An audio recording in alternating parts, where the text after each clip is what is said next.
को भी ऐसा ही लगता है कि जिसके चक्कर में मैं भाग रहा था वो सब कुछ असत्य था।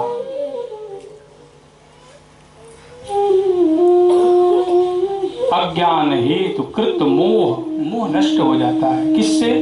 कथा सुनने से। उसकी औषधि क्या है? मोह नष्ट करने की औषधि भगवत कथा। क्योंकि जब तक हम संसार में संसारियों के बीच में जाते हैं, रहते हैं, तो सब एक ही बात करते हैं, ये मेरा गाड़ी देखो, ये मेरा बंगला देखो, ये मेरा बेटा देखो, मेरे पास इतना लंबा चौड़ा परिवार, और वही सारी बातें सुनते तो उसमें ही हमारा भी प्रेम बढ़ते जाता है। लेकिन जब आप कथा सुनने आओगे तो कथा में क्या कहे जाए? देखो, भगवान ही सबसे बड़े श्रेष्ठ हैं, सर्वेश्वर हैं, परमात्मा हैं, इस संसार को चलाने वाले वही हैं। तो ये मुंह भंग अपने आप ही हो जाएगा कि अच्छा, ये जो कुछ मैं सोच रहा था कि हम संसारियों के पास ये कुछ है, वो बलवान है, वो धनवान है, वो पुत्रवान है, ये सब कुछ बेकार है। क्यों? क्योंकि इससे बड़ा शक्तिमान तो कोई और है जिसके पास ये पूरा लंबा चौड़ा संसार है। जिस संसार की गिनती हम अपना अपना करके कर रहे हैं, वो पूरा संसार उसका बनाया हुआ है। सबसे बड़ा शक्तिमान कोई और नहीं, भगवान है। जब ये बात सुननी है तो कथा में आनी होती है, तो मोह भंग हो जाता है। अज्ञान हेतु कृत मोह मद, और मद भी हमारे अंदर है। कहते हैं ना, मोह, मद, मत्सर, लोभ, ये हमको पकड़ रखा है। हमारे अंदर मद भी है, अहंकार जिसको कहते हैं। मेरे से सुंदर रूपवान कौन, मेरे से बड़ा धनवान कौन, मेरे से अधिक बलवान कौन। ये जो अहंकार, ये जो मद हमारे अंदर बैठ जाता है, उस मद को नष्ट करने के लिए भगवान की कथा है, भागवत कथा। ये कैसा है? तो दर्पण देखें आप लोग, अपने आप को कभी खड़ा होकर के दर्पण में देखिए, पूरा आप दिख जाओगे। वैसे ये दर्पण है, वो दर्पण जिसमें आप देखते हो शीशे का, उसमें आपका चेहरा दिखता है। लेकिन इस दर्पण के पास आप बैठोगे तो इसमें आपके अंदर का आप जो हो वो दिख जाओगे, क्योंकि आप शरीर नहीं हो, कुछ और हो। और जिसको दिखाने के लिए कांच का दर्पण नहीं, भागवत रूपी कथा होनी चाहिए। धर्म जो है उसकी कसौटी पे जब आप कसे जाओगे तब पता चलेगा कि हम कौन हैं। वैसे तो सभी अपने आप को धार्मिक ही कहते हैं। आज तक कोई ऐसा मिला क्या जो बोले हम बड़े अधार्मिक हैं, हम बहुत बड़े पापी हैं? सभी अपने आप को धार्मिक ही बोलते हैं। ये मद जो हमारे अंदर बैठा है ना, उसको नष्ट करने के लिए भगवान की कथा सुनने आओ, तब पता चलेगा कि वो ये जो कुछ मैं सोच रहा था वास्तविकता ये नहीं थी, ये सब असत्य था, सत्य कुछ और है। और अंधकार को अंत में कहते हैं, अंधकार जो है हमारे अंदर वो नष्ट हो जाता है, प्रकाश फैल जाता है। कैसा प्रकाश? तो ज्ञान रूपी प्रकाश। मोह मद अंधकार आदि को नष्ट करना हो तो भगवान की कृपा से ये भागवत कथा आप सबको प्राप्त हो रही है।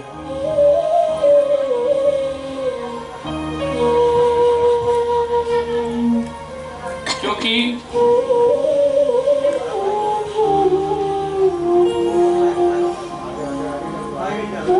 मानस में गोस्वामी जी ने कहा,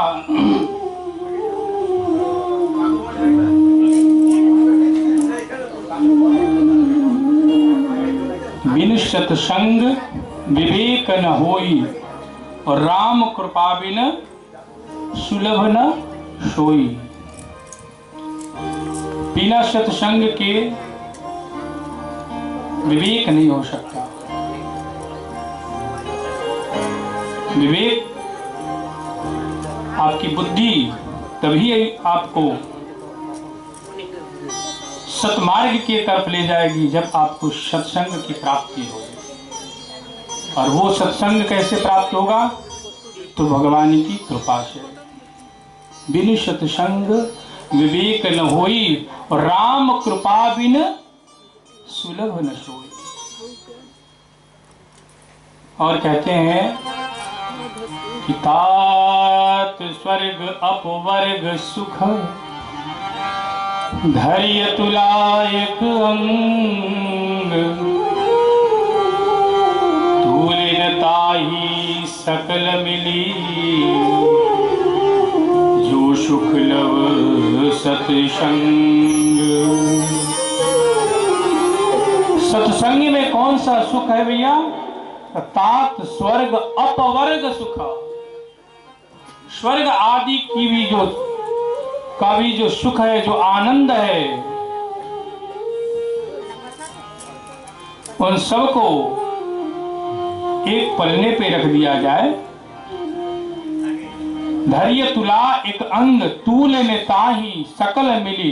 ये सब मिलकर के भी उस पल्ले को ऊपर नहीं उठा सकते। किसको? जिस पल्ले में सत्संग रखा हुआ।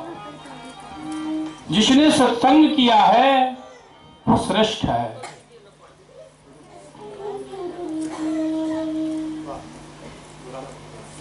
तो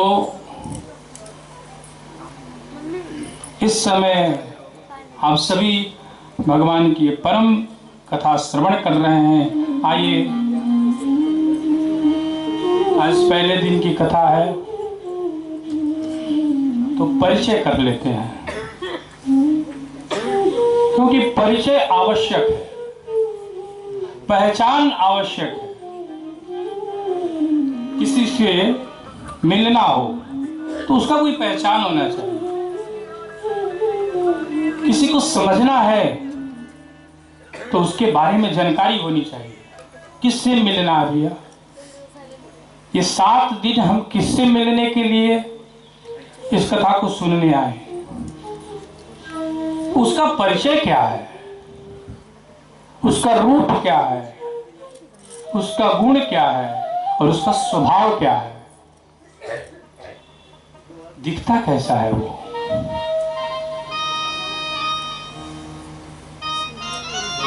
भागवत के 4 शब्द भागवत। गुरु जी कहते हैं, महाप्रकाश चिदानंद गतिर्जस्य विधीयताम, वरण्यम सर्वशास्त्राणाम तारणिम भव भवार्णवात्। स्वयं सच्चिदानंद रूप में ही भा है भक्ति। क्योंकि भक्ति कौन? भगवान की पटरानी है। जिसने भक्ति को रिझा लिया उसने भगवान को रिझा लिया।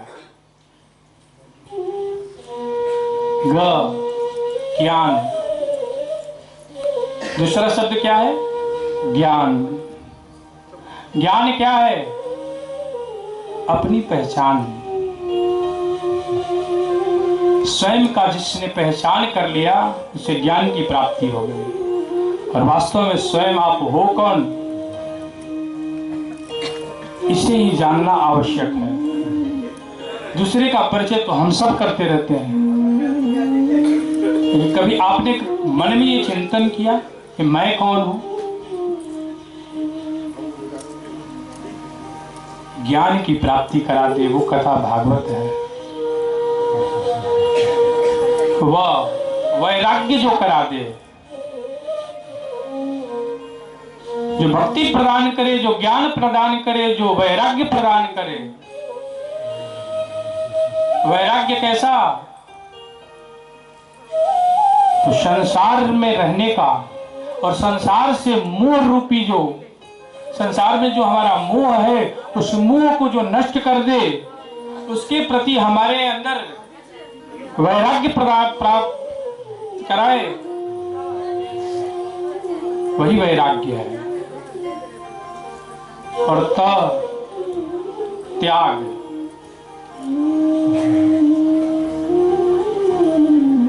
जो छोड़ा दे, किससे? हमारे अंदर के अवगुणों से जो हमें छुटकारा दिला दे। हमारे अंदर बहुत सारे अवगुण हैं, उन अवगुणों से जो हमें छुटकारा दिला दे,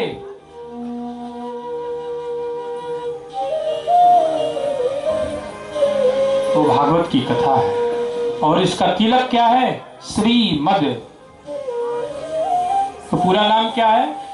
जिस यज्ञ में आप आए हो उस यज्ञ का पूरा नाम है श्रीमद् भागवत ज्ञान यज्ञ। भागवत का तिलक रूप में श्रीमद है। किशोरी जी का मद है इसके ऊपर। श्री का अर्थ है किशोरी, श्री राधे जी। श्री राधे नाम का तिलक लगाया है सुखदेव जी ने।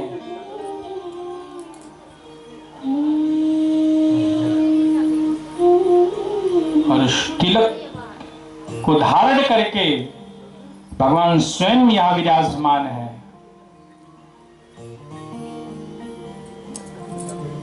कथा प्रारंभ करें उसके पहले आपको एक चीज बताएं। भगवान की प्राप्ति कैसे हो सकती है? क्योंकि कथा में तो बहुत बार आपने सुना है और यहां भी सुनेंगे कि भक्ति से भगवान को प्राप्त कर ले, खूब माला जपें, कीर्तन करें। तो मन में प्रश्न ये उठ सकता है कि कितना माला करें, कितनी भक्ति करें, कितने देर तक भगवान का कीर्तन करें, तो कितना माला करें तो भगवान रिझेंगे। तो एक गुरुजी का एक शिष्य था और वो गुरुजी से पूछा, भगवान कब प्राप्त होंगे, कब दिखेंगे? क्या भगवान हैं? अगर हैं तो वो कब प्राप्त होंगे? और प्राप्त करने के लिए करना क्या होगा? तो गुरुजी ने कहा, एक काम कर, कल मैं नदी में स्नान करने जब जाऊंगा तो मेरे साथ तुम चलना। तो वो शिष्य अपने गुरुजी के साथ नदी में स्नान करने गया और स्नान करते समय गुरुजी ने उसे कहा कि तुम मेरे पास आके स्नान कर। शिष्य गुरुजी के पास गया, स्नान करने लगा। जो ही नदी में डुबकी लगाया, गुरुजी ने उसको नदी में ही डुबोया, हाथ से पकड़ के नीचे की तरफ दबा दिया। अब तो उसको सांस नहीं लिया जा रहा था। 2-4-5 मिनट हो गए, जैसे लगा प्राण पंखेरु उड़ जाएंगे। छटपटाता हुआ जैसे तैसे करके पूरा बल लगाया और लगाने के बाद गुरुजी समझ गए कि लगता है अब इसके प्राण निकल जाएंगे। तो गुरुजी ने छोड़ दिया। बाहर निकलते ही बोले, ये क्या कर रहे थे गुरुजी? आप भगवान दिखाने लाए थे या मेरी जान मारने के लिए लाए थे? अभी मेरे प्राण निकल गए होते। गुरुजी बोले, वो कैसे? बोले, नीचे में लगा जैसे प्राण निकल जाएगा, सांस ही नहीं ले रहा था। बोले, तो तूने क्या किया? शिष्य बोला, मैं उस समय यही सोच रहा था, येन प्रकारेण, किसी भी तरह जितना जल्दी हो सके, जैसे हो सके बाहर निकल के सांस ले लूं, उसके बाद गुरुजी से सब निकलूंगा, समझूंगा क्या बात है। तो मैंने अपने शरीर का सारा बल लगा दिया।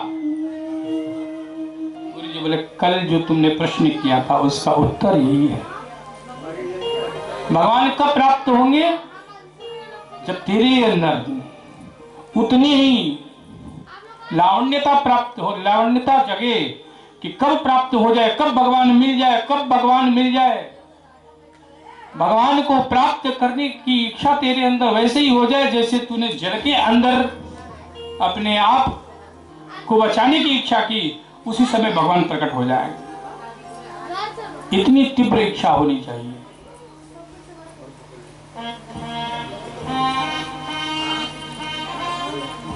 तो भगवान को प्राप्त करने की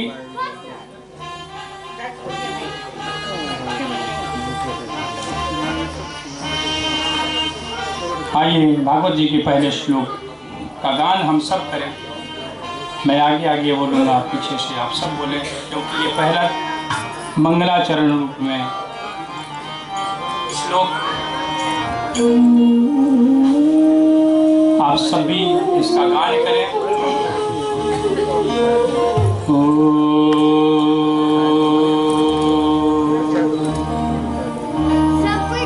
सच्चिदानंद रूपाय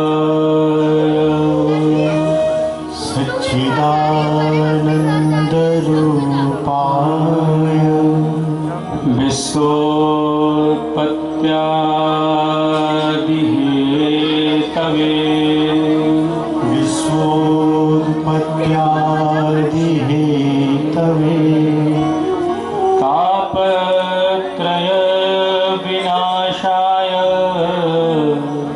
तापत्रय विनाशाय श्री कृष्णाय वयं नुमः।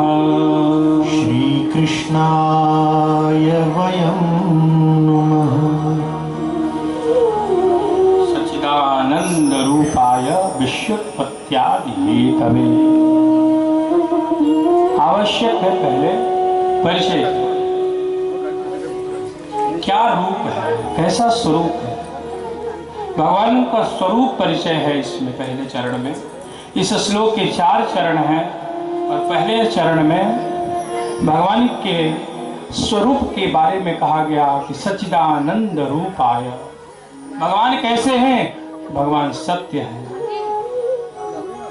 भगवान चिद है और भगवान आनंद है। सत्य मतलब जो कभी नहीं मिटता है, सत्य जो शाश्वत है, सत्य जो नित्य है, और सत्य जिसमें कुछ मिलाया नहीं जा सकता, इफेक्टलेस हो, जो इफेक्टलेस है वो सत्य है। सत्य ही ऐसा चीज है जिसमें कुछ भी आप मिला नहीं सकते।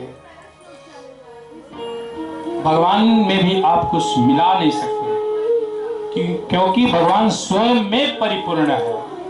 जो अपूर्ण होते हैं उसमें कुछ मिलाया जाता है, जो परिपूर्ण है उसमें आप कुछ मिला नहीं सकते। जैसे घड़ा में जल भर दिया जाए और पूरा जल भरा हुआ हो, और उसमें ऊपर से कोई 1 लोटा और जल डाल दो तो वो जल क्या होगा? नीचे की तरफ गिर जाएगा, क्योंकि घड़ा पहले से ही पूर्ण है, भरा हुआ है। वैसे ही भगवान स्वयं ही सब पहले से ही परिपूर्ण है, उनमें कुछ भी मिलाया नहीं जा सकता। तो सत्य भगवान का स्वरूप है। और दूसरा चिद अर्थात ज्ञान। ज्ञान भगवान का रूप है। ये जो हमें ज्ञान हो रहा है, हमारी इंद्रियां जो हमें कुछ ज्ञान दे रही हैं, वो भगवान के ही कृपा से हो रहा है।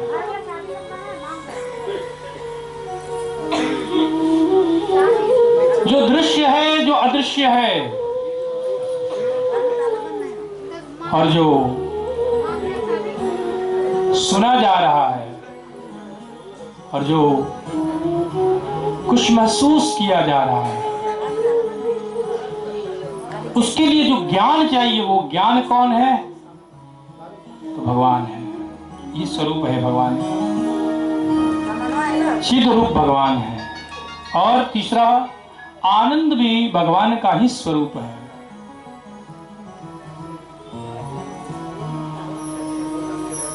भगवान से आनंदित कोई है क्या? स्वयं नित्य आनंद में रहने वाले भगवान हैं। इसलिए कहा गया है कि भगवान सदैव स्माइल रखते हैं, अपने चेहरे पे मुस्कुराते रहते हैं। कभी भगवान को रोते हुए देखा आपने? आप जाओ बिहारी जी के मंदिर में, आप जाओ भोलेनाथ के मंदिर में और देखो, भोलेनाथ ध्यान में है और चेहरे पे स्माइल है।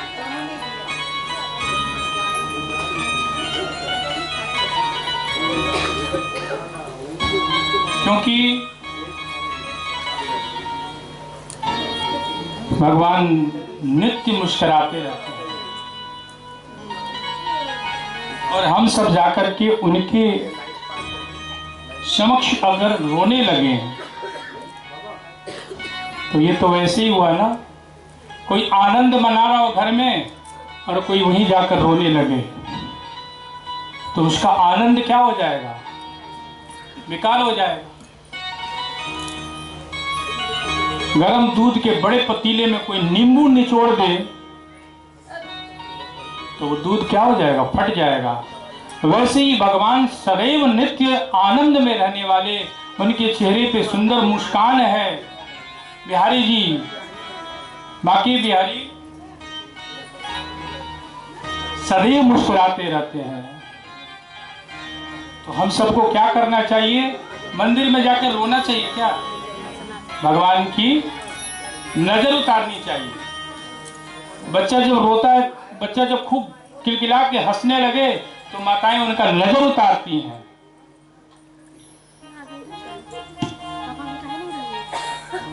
तो बिहारी जी नित्य आनंद में हैं और आइए हम सब उनका नजर उतारें।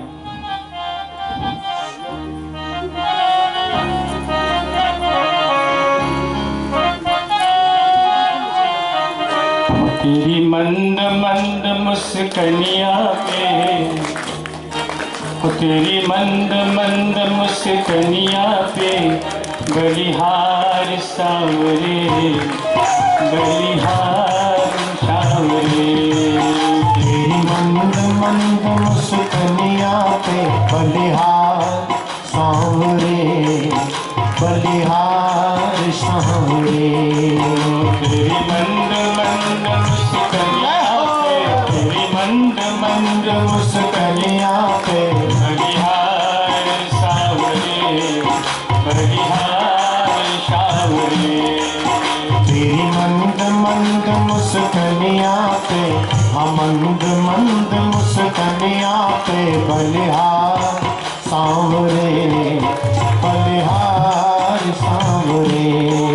बलिहार सावरे, बलिहार सावरे। बलिहार सांवरे, बलिहार सांवरे।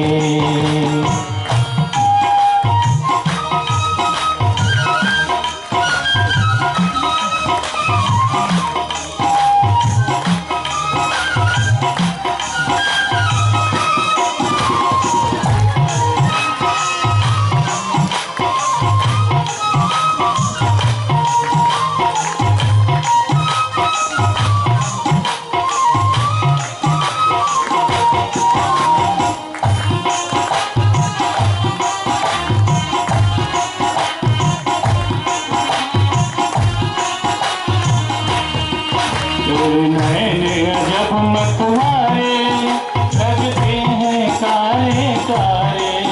तेरे नैन अजब मतवाले लगते हैं कारे कारे। नैन जब मतवारे लगते हैं कारे कारे। तेरे नैन अजब मतवाले लगते हैं काले काले। तिरछी सी क्या हो तिरछी सी चितवनिया पे, तिरछी सी चितवनिया पे बलिहार बलिहार सावरे। तेरी मंद मंद मुस्कनिया पे, तेरी मंद मंद मुस्कनिया पे बलिहार सावरे, बलिहार सावरे।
घुंघराले लटके हैं काले काले।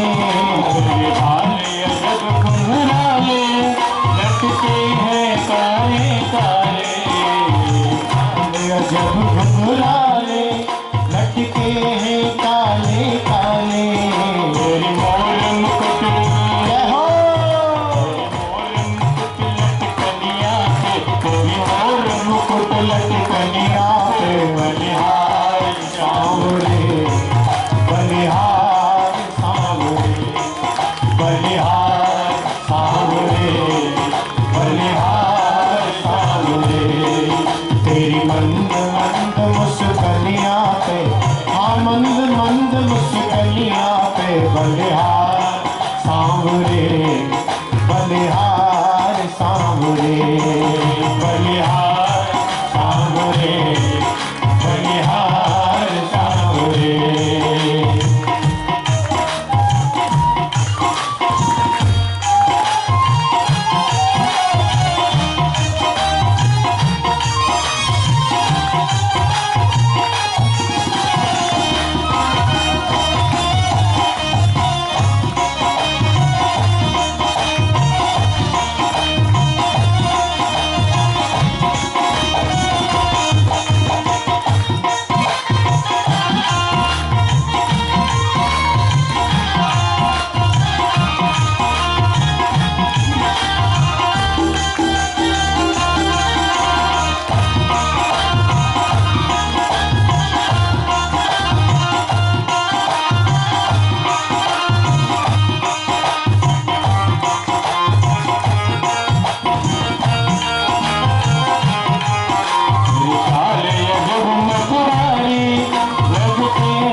तेरी चाल अजब मतवारी लगती है प्यारी प्यारी।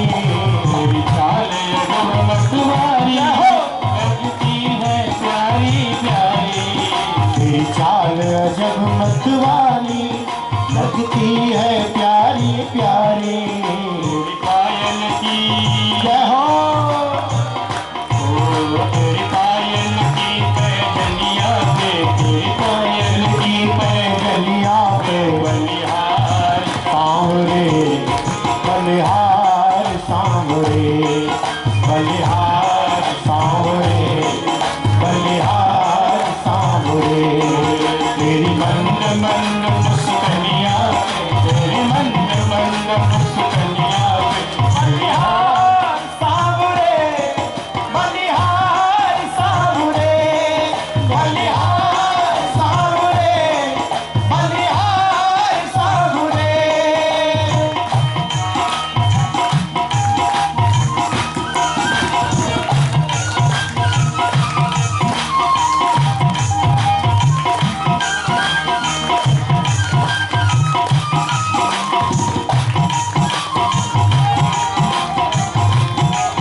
तालियों की सेवा करते हुए जय श्री राधे।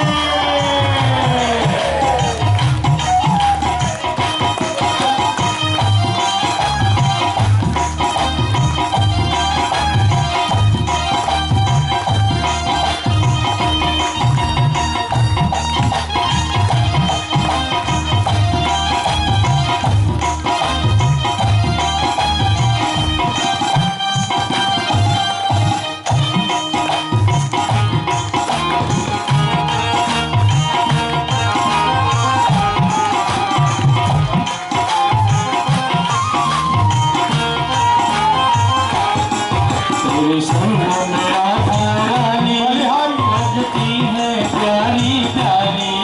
तेरे संग में राधा प्यारी लगती है प्यारी प्यारी। तेरे संग में राधा प्यारी लगती है प्यारी प्यारी। तेरे संग में राधा प्यारी लगती है प्यारी प्यारी। युगल चरण बलिहारी जय हो युगल चरण पे मैं जाऊं बलिहार सांवरे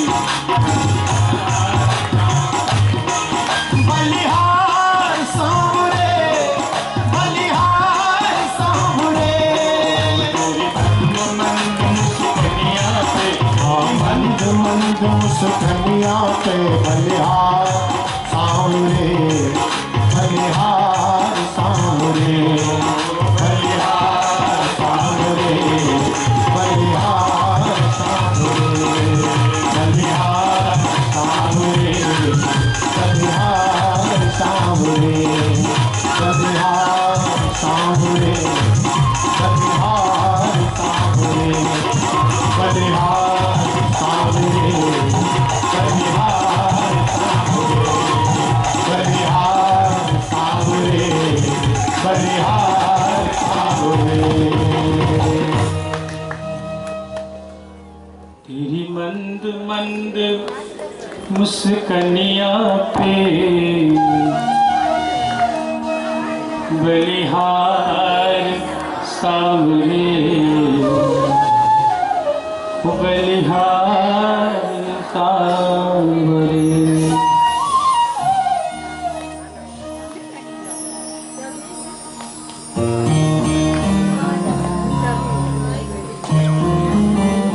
यं प्रभजन्तमनुपेतमपेतभृत्यं द्वैपायनो विरहकातर आजुहाव, पुत्रेति तन्मयतया तरवोऽभिनेतो तुम सर्वभूतहृदयं मुनिमानतोऽस्मि।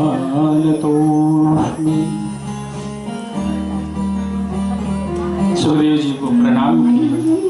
इस दूसरे श्लोक में यम प्रभजन्तमनुपेतमपेतभृत्यं, जो जन्म लेते ही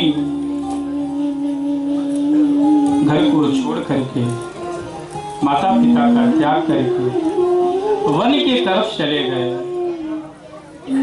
द्वैपायनो विरह कातर आजुहाव। श्री व्यास जी जिनके विरह में कातर होकर के पीछे पीछे अपने पुत्र के पीछे पीछे दौड़ पड़े और हे पुत्र चिल्ला रहे थे। सुखदेव जी जब मुड़ के न देखे तो वृक्षों ने आवाज दी,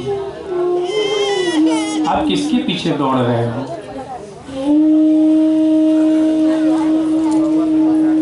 जो अखिल ब्रह्मांड नायक, निर्विकार, निरकार, निराकार सत्ता को जो जानता है, जो मानता है, जिसने ब्रह्म को जान लिया है, उस ज्ञानी सुखदेव के पीछे आप पुत्र पुत्र कह रहे हो, जिसने मोह को नष्ट कर दिया है, जिसने बंधनों का त्याग किया है, किसी प्रकार का कोई बंधन जिसके शरीर में नहीं है, आप उसी पुत्र पुत्र बोल रहे हो। लौट जाओ आप। विरह कातर आजुहावा पुत्रेति तन्मयतया तरवो विनेदु तुम सर्वभूत हृदयं मुनिमा। वो जो जानता है कि सर्वभूतों में, सब जगह में भगवान परमात्मा ही प्रतिष्ठित स्थित है, उसे आप अपना मान बैठे हो और मोह से मोहित होकर के पुत्र पुत्र कह रहे हो। सो हे व्यास जी, आप लौट जाओ। ऐसा सुंदर सुखदेव जी की प्रार्थना करी और आगे कहते हैं, नैमिषे सुतमासीने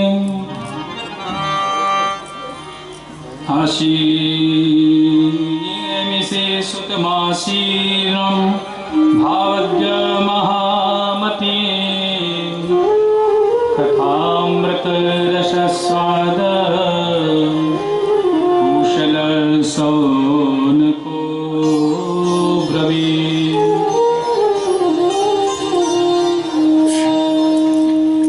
आपको कथा सुनाओ जो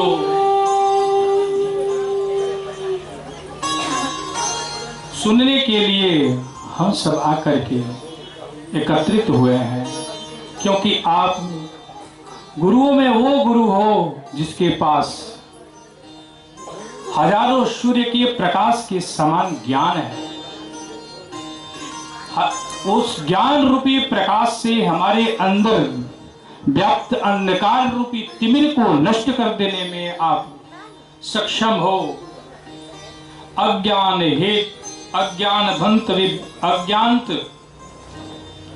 भंत विध्वंस कोटि सूर्य समप्रभा,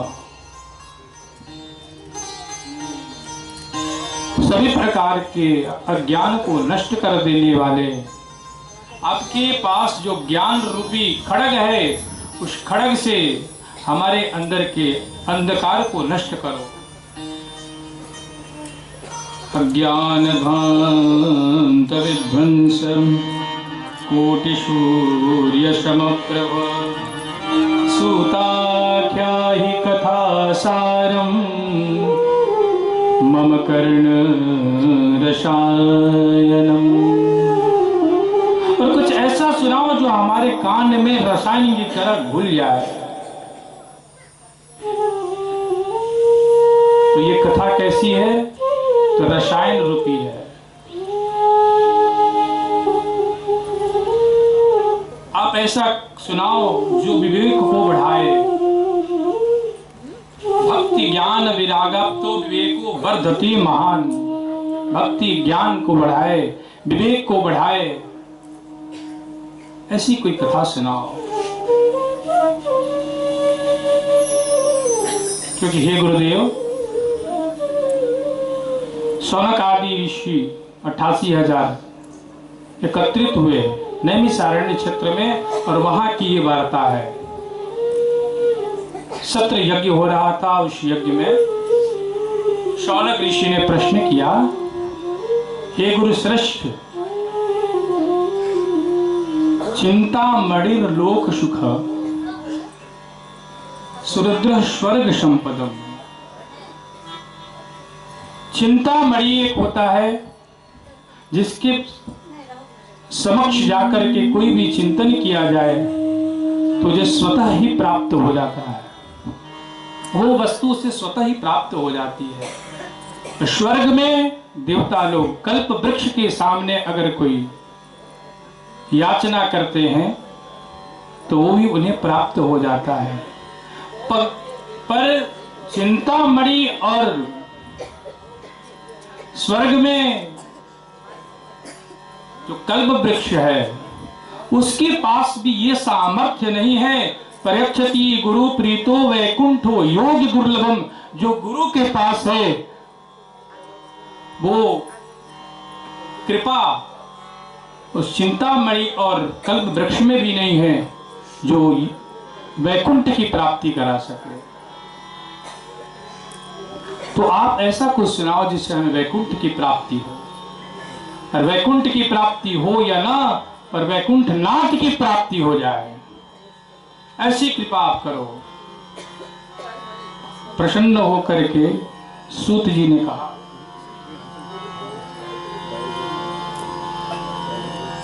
कि काल व्याल मुखग्रास त्रास निर्णास हेतवे श्रीमद्भागवतं शास्त्रम् अलौकिरेण भासितम्।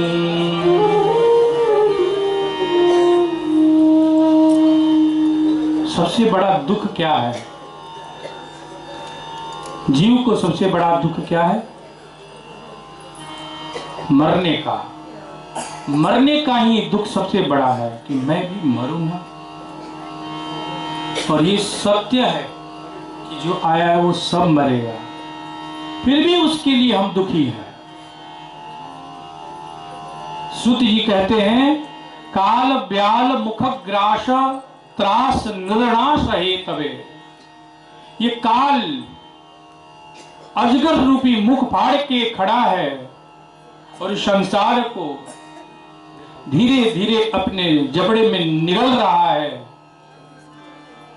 और ये धीरे धीरे संसार उसमें सरकते जा रहा है। फिर भी इस संसार में रहने वाले अपने आप को झूठा दिलासा दिलाते हैं और संसार से मुंह करते हैं। पर इन सभी दुखों को नष्ट कर देने वाला, मरने के भय से बचाने वाला कोई है तो वो क्या है? श्रीमद् भागवतम शास्त्रम। वही मैं आप सबको सुनाने जा रहा हूं। सुत जी कहते हैं, हे शौनकादि ऋषियों, ध्यान से सुनो। मरने का भय सबको ग्रसित कर रखा है, और उस मरने के भय से जो छुड़ा दे, जो बचा दे, वो श्रीमद् भागवत है। वही कथा मैं आप सबको सुनाने जा रहा हूं, जिसको सुनने से मरने का भय नष्ट हो जाए।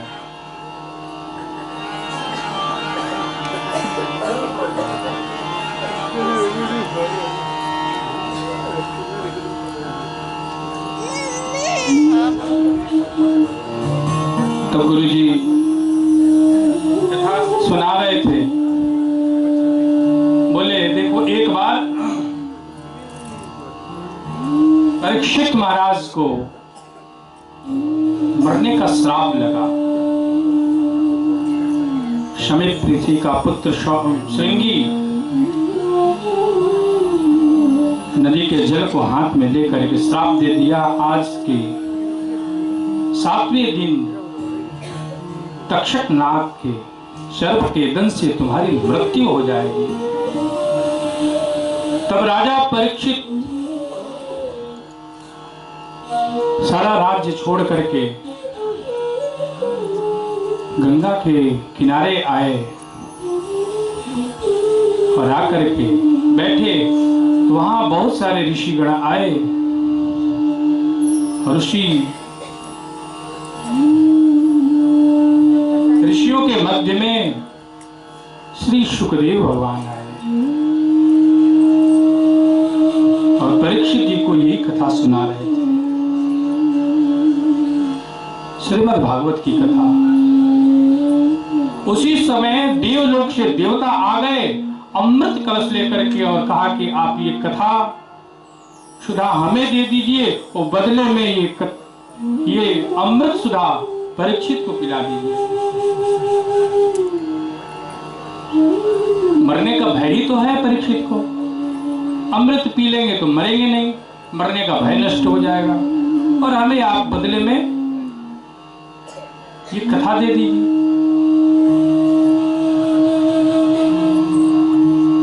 तो सुखदेव जी ने परीक्षित से कहा, क्या चाहते हो तुम? कथा चाहते हो कि अमृत चाहते हो? तो परीक्षित जी ने कहा, पहले आप ये बताइए कि इस कथा का प्रभाव क्या है और इस अमृत का प्रभाव क्या है।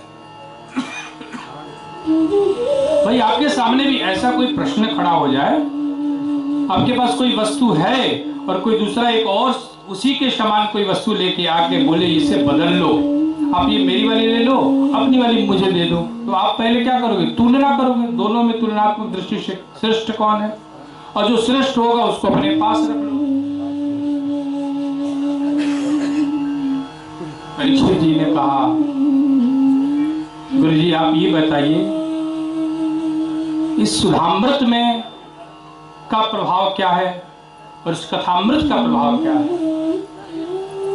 तो सुखदेव जी कहते हैं, क्व कथा क सुधा लोके क्व काच क्व मणिर्महान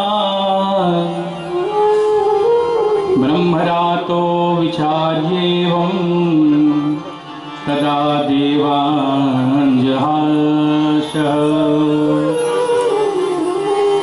रे परीक्षित ये वैसा ही है जैसे कांच का कोई चमकता हुआ मणि हो, कांच का कोई टुकड़ा हो जो चमकता हो और उसके बदले में वहां बेशकीमती कोई बहुमूल्य कोई मणि रखी हुई हो, तो उस कांच के टुकड़े से कोई बहुमूल्य मणि को बदलता है क्या? आपके पास डायमंड 60 सेंट का हो और बदले में कोई वैसा ही कांच का टुकड़ा ले जाके आपको दे दे कि आप ये रख लो और अपना वाला डायमंड दे दो मुझे, तो आप लौटा दोगे क्या? बोले नहीं भैया, इसमें तो बहुत लाखों खर्चा, लाखों में मैंने खरीदा इसको, और आपका ये कांच का टुकड़ा मैं क्या करूंगा? तो हे परीक्षित, इसकी तुलना ऐसी ही है। अमृत कैसा है तो आप पी लोगे तो अमर हो जाओगे, लेकिन अमर होने के बाद भी देवता इस अमृत को पीने के बाद भी स्वर्ग में जाकर के भयभीत रहते हैं कि कब तक ये हमारे पास जो कमाई हुई एफडी है मेरे पास है, तब तक इसका प्रभाव है, और जो ही ये एफडी समाप्त, जो यहाँ पे पुरुषार्थ आदि करके देवता बनते हैं, देवलोक में जाते हैं, धीरे धीरे उनका भी पुण्य नष्ट होता है, और जो ही पुण्य नष्ट होता है वो फिर धरती पे आ जाते। तो देवता लोग भी कहां भय से दूर है, वो भी भयभीत रहते हैं, मरने का भय, गद्दी जाने का भय। तो बोले इस कथामृत का क्या प्रभाव है? इस सुधामृत का प्रभाव तो ये है कि अमर हो जाएगा। तो कथामृत का प्रभाव क्या है? बोले कथामृत ये है, ये भय को दूर कर देता है, अभयत्व प्रदान करने वाली ये कथा है, जिसको पी लो एक बार तो भय नष्ट हो जाता है, जिंदगी में फिर भय नहीं रहेगा, मरने का भय भी नहीं रहेगा। और देवताओं को सुखदेव जी ने नाग के वहां से भगा दिया। देवता ब्रह्मलोक में आए, ब्रह्मा जी को आकर के देवताओं ने कहा कि देखो परीक्षित को वो क्या भगवान की कथा पान कर रहा है, और हम सब जब कथा सुनने के लिए गए तो हमें सुखदेव जी ने उस कथा से वंचित कर दिया, भगा दिया। तो ब्रह्मा जी ने कहा कि अच्छा ऐसा करते हैं, देखते हैं इसका प्रभाव क्या है। एक तराजू मंगाया, उस तराजू के एक पल्ले पर सारे सूक्ष्म संसाधनों को रखा और दूसरे पल्ले पे भागवत जी को रखा। राज्ञो मोक्षम तथा विक्षम पुराधातापि विस्मित सत्यलोके तुलामध्वा तौलयत साधनंजय। ब्रह्मा जी ने सत्यलोक में तुला बांधा, उस पर सभी प्रकार के साधनों को रखा, संसाधनों को रखा, और एक पल्ले पर भागवत जी को रखा। पर देखा क्या, तो भागवत जी का पल्ला एकदम नीचे की तरफ चला गया और सारे संसाधनों का पल्ला जो था ऊपर उठ गया। भगवान की ये पावन कथा रूपी जो पल्ला था वो नीचे चला गया, और सारे सुख और भौतिक संपदाएं जो थी, संसाधन थे, वो उसका पल्ला जो है वो ऊपर उठ गया। ब्रह्मा जी ने घोष कर दिया भागवत कोई और नहीं, साक्षात भगवान का ही स्वरूप है, स्वयं भगवान ही है भागवत जी के रूप में। नयम मांगमयी मूर्ति प्रत्यक्षा हरिवर्तते। भगवान स्वयं वांग में रूप में विराजते हैं भागवत जी में। आपने काष्ठ का मूर्ति देखा होगा, धातु की मूर्ति और मिट्टी की भी मूर्ति देखी होगी। वो अलग है, जिसमें स्वरूप आदि बने हुए हैं। व्यास जी को जब अवसर दिया गया आप भी एक मूर्ति बनाओ भगवान की, तो व्यास जी ने शब्द रूपी मूर्ति बनाई। शब्दमयी रूप, शब्दमयी विग्रह जो है वो क्या है? भागवत जी है। भगवान भागवत के हर पन्ने पर, हर श्लोक का हर एक शब्द जो है वो भगवान का ही स्वरूप है। इसलिए इसे कहा गया है वांगमयी प्रतिमूर्ति। भगवान की ये वांगमयी मूर्ति है, शब्दमयी विग्रह है। और इस प्रकार से कथा का रसपान करके परीक्षित जी जब भगवान के परम धाम को चले गए, देवताओं को भी ये पक्का विश्वास हो गया कि भगवान स्वयं ही भागवत के रूप में विराजमान है।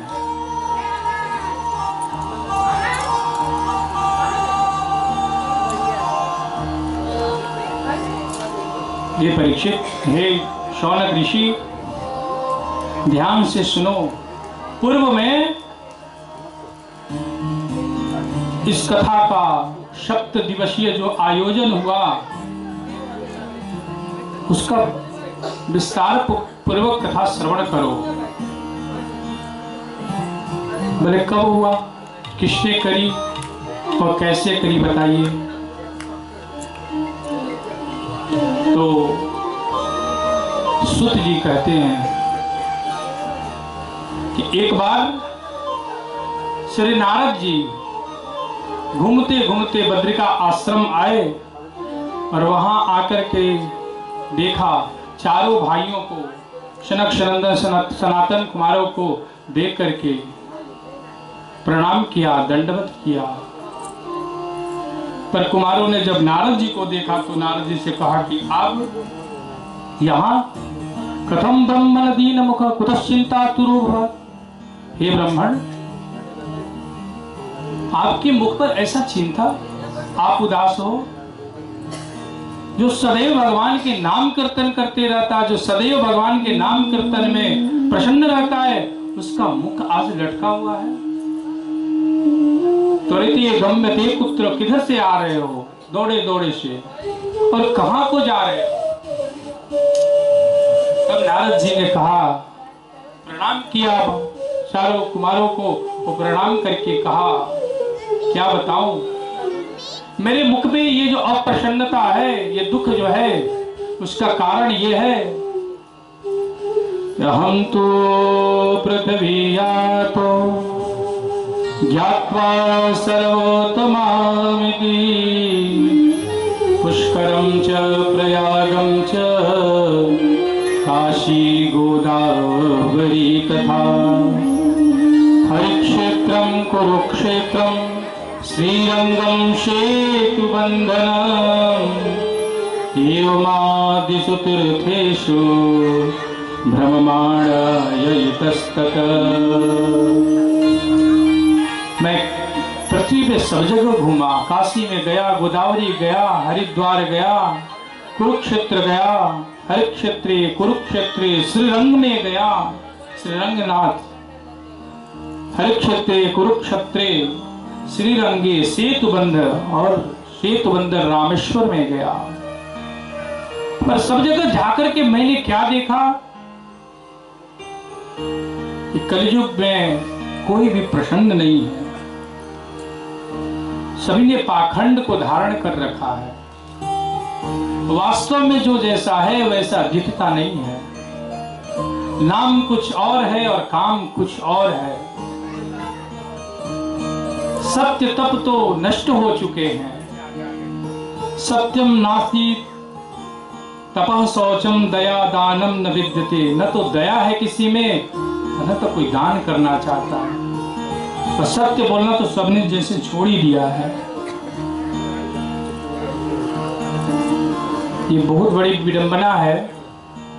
जो जितना ही बोलता है मैं तो सच सच बता रहा हूँ और सत्य ही बोलता हूँ, कभी झूठा बोलता ही नहीं, वो अधिक सबसे अधिक झूठा बोलता है। जो सबसे ज्यादा झूठ बोलता है वही बोलता है मैं सच सच बताता हूँ। मैंने आज तक जिंदगी में कभी झूठ नहीं कहा। समझ लो वो पक्का ही सबसे बड़ा झूठा है। झूठा आवरण लगा रखा है अपने ऊपर, उतना ही बड़ा झूठा है। और शुद्धता का भी किसी को कुछ लेना देना नहीं है। सत्यम शौचम, शुद्धता से भी किसी को लेना देना। जैसे तैसे जाओ, मंदिर में चले जाओ, जो पहनना वही पहन लो, जैसे जहां रहना वही खा लो, जो मन करे वो खा लो, जो मन करे वो पका लो। न तो एकादशी का भान है, न तो पूर्णिमा का भान है, न तो मंगलवार, न तो सोमवार, न तो शनिवार, न तो शिव जी, न तो काली जी, न तो दुर्गा जी। जब जो मिले वही भोजन करो, मंदिर में जाकर के आरती घुमा के चले। शुद्धता का भी ध्यान नहीं है। जो मन करे वही पहन लो, जहां मन करे वहीं बैठ जाते हैं। दया तो एकदम ही नहीं है। दया का तो नाम ही मत लो।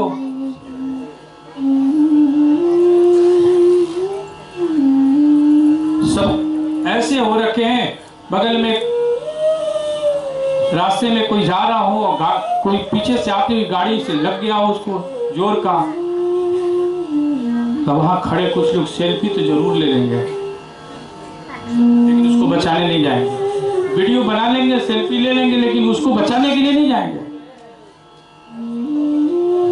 और वीडियो ले ही नहीं लेंगे, उसको वायरल करेंगे। जितना वीडियो बनाने में मजा आया, जितना वायरल करने में मजा आया, उतना बचा के तो देखो, खुद ही तुम वायरल हो जाते। तुम्हारी सेल्फी, तुम्हारी बनाई हुई वीडियो वायरल होती कि नहीं होती, अगर तुम बचा लेते उसको तो तुम स्वयं ही वायरल हो जाते। तो दया तो एकदम ही नहीं है, किसी में किसी के लिए दया नहीं है। नारद जी कहते हैं क्या करूं, सभी उदरम भरणम, उदर भरने के चक्कर में है, पेट जैसे भी भर जाए इसी चक्कर में मरे जा रहे हैं।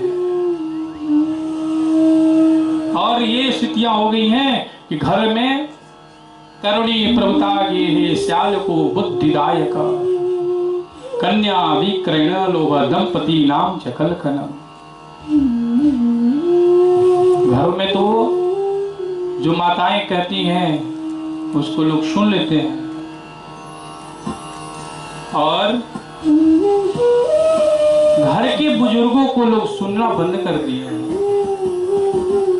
सलाहकार पहले बुजुर्ग हुआ करते थे, कुछ भी आयोजन करना होता था तो अपने घर के बुजुर्ग को बुलाया जाता था, सबसे पहला निमंत्रण उनको दिया जाता था, उनसे बात की जाती थी कैसे करना, क्योंकि उनके पास अनुभव होता था और वो उस अनुभव के आधार पे बताते थे ये काम ऐसे करो तो इसमें सफलता मिलेगी।